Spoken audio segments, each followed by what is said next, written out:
Friends, स्वागत है आपका आपके अपने लीगल चैनल सोच पर प्रहार में। मैं हूं एडवोकेट सनी शर्मा। और दोस्तों, सबसे पहले मैं आपको धन्यवाद देना चाहूंगा। कल का जो वीडियो मॉरल वैल्यूज और कंडक्ट पर डाला गया था, उसके लिए आप में से बहुत सारे लोगों ने बहुत ही प्यारे प्यारे कमेंट किए और पर्सनली मेरे को मैसेज करके उस वीडियो के लिए थैंक यू बोला। आपके ऐसे प्यार और ट्रस्ट के लिए धन्यवाद।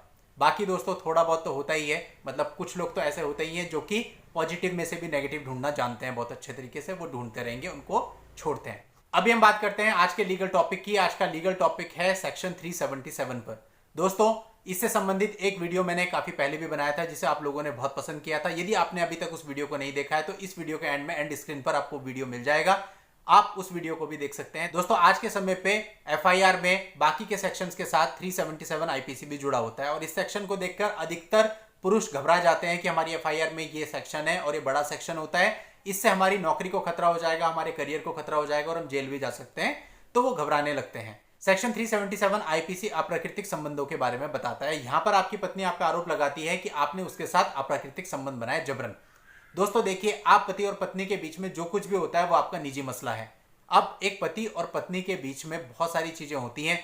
अब ये सारी चीजें जब तक आपके बीच में रहें तभी तक अच्छा है। इनको पहले तो आपको कोर्ट में, पुलिस में लाना नहीं चाहिए। अगर आप लेके आते हैं तो आपकी इज्जत की धज्जियां उड़ती हैं। तो आपको चाहिए कि ये चीजें कोर्ट कचहरी में ना आए, क्योंकि ये क्लियर है कि अगर एक कमरे के अंदर पति और पत्नी के बीच में जो कुछ भी हुआ है वो आपकी आपसी सहमति से हुआ है। यदि एक की सहमति ना हो तो आज के समय पे दूसरा बंदा कुछ भी नहीं कर सकता है। लेकिन दोस्तों, फिर भी ये सेक्शन लगा होता है तो आपको घबराने की आवश्यकता नहीं है, क्योंकि ये ऐसा सेक्शन है जिसके लिए लड़की को प्रूफ करना पड़ेगा, मेडिकली प्रूफ करना पड़ेगा कि उसके साथ एक्चुअल में ऐसा हुआ है। यदि उसके साथ में एक्चुअल में ऐसा नहीं हुआ है, जैसा कि अधिकतर पुरुष कहते हैं कि नहीं, हमने तो कभी ऐसा कुछ किया ही नहीं था, तो अगर उसके साथ एक्चुअल में ऐसा कुछ नहीं हुआ है तो वो उसको साबित नहीं कर पाएगी। तो मैक्सिमम मामलों में आपने देखा भी होगा कि धारा 377 बाद में हटा दी जाती है, चार्जशीट में 377 आईपीसी नहीं होती है। इसलिए दोस्तों, यदि केवल आप इस 377 आईपीसी के प्रेशर में आकर के सामने वाले की अनरीजनेबल डिमांड्स को मान रहे हो तो ऐसा करना बंद कीजिए और इससे घबराना बंद कीजिए। देखिए दोस्तों, सेक्शन 376 और सेक्शन 377 ये दोनों ऐसी धाराएं हैं जिनको अगर लड़की कहती है कि उसके साथ इन धाराओं के अंतर्गत अपराध हुआ है तो उसको मेडिकली साबित करना पड़ता है।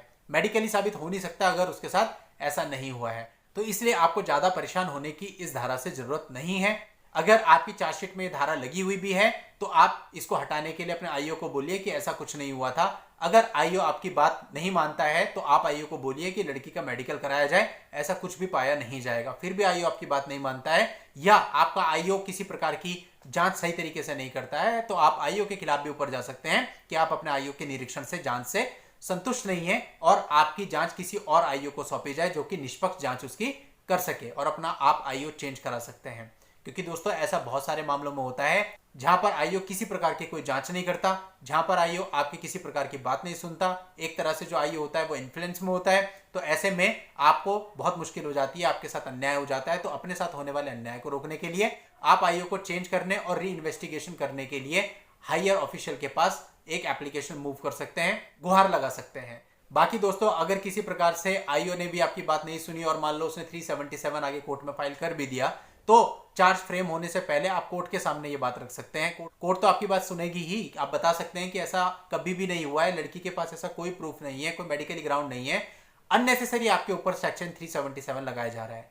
तो चार्ज फ्रेम होने से पहले कोर्ट भी ये धारा आप पर से हटा सकती है। इसलिए दोस्तों, आपको इनिशियल लेवल पे ही परेशान होने की जरूरत नहीं है। मेरे खुद के बहुत सारे ऐसे क्लाइंट हैं जो कि मेरे से टच में नहीं है। इनिशियली वो लोग कह रहे थे कि भाई लड़की वालों की डिमांड इतनी है लेकिन हम 7-8 लाख रुपए से ऊपर नहीं दे सकते, ना हम देंगे, हमें अनरीजनेबल बिल्कुल नहीं देना है। अभी मुश्किल से 3-4-5 महीने केस को चलते हुए हैं, अभी उनकी ज्यादा अपीयरेंस भी नहीं हुई है, लेकिन वो लोग अपने आप झुकने लग गए। वो 7-8 से 10 पे पहुंचे, 10 से 15 पे पहुंच गए हैं कि हम 15 भी देके निपटा देंगे। तो कहने का मतलब फिर ये तो आपके ऊपर है ना। आप इनिशियल लेवल पे ही इतनी जल्दी डाउन हो जाते हैं तो फिर सामने वाले को क्या चाहिए? आप 15 पे आए तो आप 20 पे भी आएंगे। इसलिए दोस्तों, जल्दबाजी कभी नहीं करनी चाहिए, कुछ समय लेना चाहिए। 1 साल 1.5 साल आप कम से कम लो। आप कोर्ट जाओ अपने मुकदमे में या ना जाओ, आपके वकील साहब के थ्रू वहां पे अपनी प्रेजेंस करवा लो, लेकिन कम से कम दूसरे पे प्रेशर तो मेंटेन होने दो, उसे लगने तो दो कि हाँ भाई मुकदमे चल रहे हैं और मिल कुछ नहीं रहा, तभी तो कुछ बात बनेगी। अब हुआ क्या, मुकदमे इधर शुरू हुए, उधर आपने अपनी अमाउंट बढ़ानी चालू कर दी, तो दूसरे का मनोबल तो आप खुद ही बढ़ा रहे हैं। तो जो दूसरे को भी तो कोई ना कोई राय दे ही रहा होगा, वो कह रहा होगा कि भाई अगर ये 15 दे रहा है तो 20 भी देगा, थोड़ी देर आप शांत बैठो। तो ये आप लोगों की भी कहीं ना कहीं गलती होती है। आप लोग सीधा ये चाहते हैं कि बस हम निपट जाएं, आप लोग लड़ना नहीं चाहते हैं।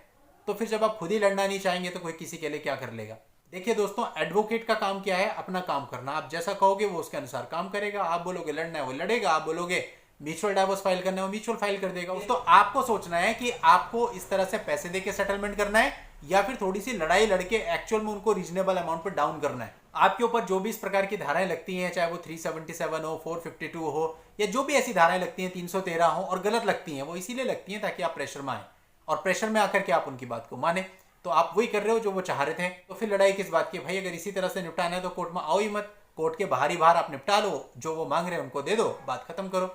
अब ये फैसला पूरी तरह से आपके ऊपर है। तो चलिए दोस्तों, आज की इस वीडियो में बस इतना ही रखता हूँ। नेक्स्ट वीडियो में नई लीगल जानकारी के साथ मैं आपसे फिर मिलता हूँ। तब तक के लिए good bye and thank you for watching. Take care.